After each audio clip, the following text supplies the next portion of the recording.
Have you ever felt a pair of eyes watching you from a house that's supposed to be empty? 3 years ago, my partner and I bought our dream home. It was a modest, sun-drenched place with neighbors who seemed like characters from a sitcom. But 18 months later, when the larger house next door went up for sale, complete with a winding driveway and a garage that smelled of cedar, we jumped at the chance. We moved in and sold our old house to a Polish couple. They were polite. They spoke English with a clinical precision. They smiled. But looking back, their smiles never reached their eyes. They looked like people wearing human masks that didn't quite fit. Then the glitches started. At 3 a.m., a time known as the witching hour, the shared wall would vibrate, not from music, but from a rhythmic, heavy thumping, like a large piece of meat being swung against the bricks. Then, silence. Then, a sudden, ear-piercing blast of static that sounded like 1,000 voices screaming at once. One afternoon, the husband returned with his car mangled. Both sides were scraped down to the rusted metal, dripping with something dark that looked too thick to be oil. He gave a clumsy excuse about a trailer, but as he spoke, his pupils were blown wide, pure black voids. He wasn't scared. He was occupied. The first real break in reality happened at 6 p.m. He called us, his voice a jagged rasp. "They're in the garden. They're blinding the house." We looked out the window. 2 men in charcoal suits were systematically turning our security cameras toward the sky. We called the police.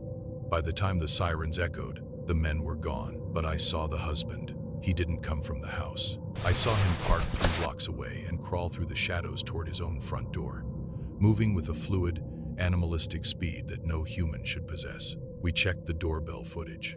The burglars stood on the porch for 10 minutes. They weren't looking for a lock. They were speaking a guttural, archaic Polish, pointing at our bedroom window. Nothing was stolen. They just wanted us to know they could get in. The nightmare peaked a week later. My partner's voice on the phone was a sob of pure terror. He's inside our garden. The neighbor's car had roared through the fence, missing our window by inches, and buried its nose into his own front door. The same 2 men were loading the trunk, not with TVs, not with speakers. They were carrying heavy, plastic-wrapped bundles that leaked a copper-smelling fluid onto the driveway. The police arrived in 7 minutes. They tackled the driver. The man looked the officer in the face, his jaw unhinged at an impossible angle, and whispered my neighbor's name in perfect, accentless Dutch. My neighbor didn't know Dutch. This thing did. As the police dragged a third, silent figure from the basement, the real neighbor stumbled onto the porch. He was a ruin. His face wasn't just swollen. It looked like it had been partially peeled. One eye was a red crater. His mouth was torn open to the cheekbone, and his arm dangled by a few threads of muscle, covered in jagged triangular bite marks. He didn't look like a victim. He looked like a vessel that had been discarded. He refused the hospital. He refused the police. He just stared at our house with his one good eye, a look of hungry, desperate envy. That night, he rang our bell. We watched him through the camera. He was weeping blood. He claimed his wife had summoned something to settle a debt. He begged to come inside. He said he needed to hide in our skin. We sat in the dark, hearts hammering against our ribs, and said nothing. Suddenly, a car slowed to a crawl out front.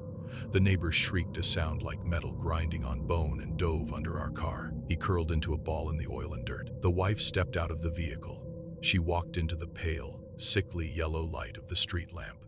She didn't look for him. She just began to keel, a rhythmic, guttural chanting that made the windows of our house rattle in their frames. He crawled out from under the car like a beaten dog and followed her into the dark. We didn't see them for 3 days. No lights, no sound, no dog barking. The wife eventually came back. She was humming a lullaby. She told us her husband had gone to pay the interest. She stared at our house like it was something alive, her mouth stretching into that same mask-like smile, while her eyes stayed cold and empty. "You have such a lovely home," she whispered. "Whatever they are, whatever debt they owe, they aren't finished. And now, every time I hear a thump against that shared wall, I don't think it's a neighbor. I think it's something trying to find the seam in the brick." We thought the nightmare ended when they drove away. We were wrong. The debt wasn't settled. It was just being collected. After the wife whispered those words to me, a sickening silence fell over our street. For 3 days, Their house sat like a tomb. No lights, no movement, just the faint, sweet smell of rotting lilies drifting through the vents. Then, the scratching started. Not from the yard, but from inside the shared wall of our master bedroom. I tried to tell myself it was rats, but rats don't whisper your name in a rhythmic, clicking language. My partner couldn't take it anymore. While the wife was out, running errands, he found a loose vent in our basement that connected to the old service tunnel between the two foundations. He crawled through with a flashlight, hoping to find a leak or a logical explanation. He found the interest. The plastic-wrapped bundles from the car weren't electronics. They were stacked in the center of their basement, like cordwood. One had fallen open. My partner's flashlight hit a pale, translucent surface. It wasn't a TV screen. It was skin. The men from the week before hadn't been stealing property. They were delivering parts. The bundles contained limbs, torsos, and faces, all preserved in a thick, amber-colored bile. But here's the dark psychology of it. They all looked like us. Variations of our faces, our builds, our features. They weren't just killing people. They were manufacturing a replacement for us. Suddenly, the scratching above him stopped. A heavy, wet thud echoed from the floorboards above his head. Then, the neighbor's voice, the one with the peeled face, drifted down through the floorboards. He wasn't crying anymore. He sounded multiple. "The skin is too tight, Mother." The voices hissed in unison. "We need the neighbor's warmth to make it stretch." My partner scrambled back through the tunnel, his breath coming in ragged gasps. He didn't tell me what he saw until we were 10 miles away in a motel. We called the police, but when they arrived, the house was stripped bare.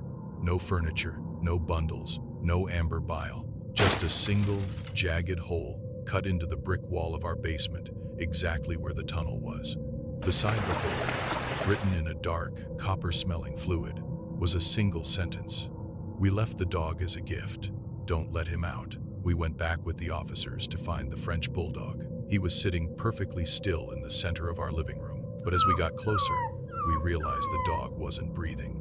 He wasn't even a dog anymore. Someone had stitched a mask of the dog's fur over something cold, metallic, and pulsating. We sold the house at a loss and moved across the country. But yesterday, I saw a car pull into our new neighbor's driveway.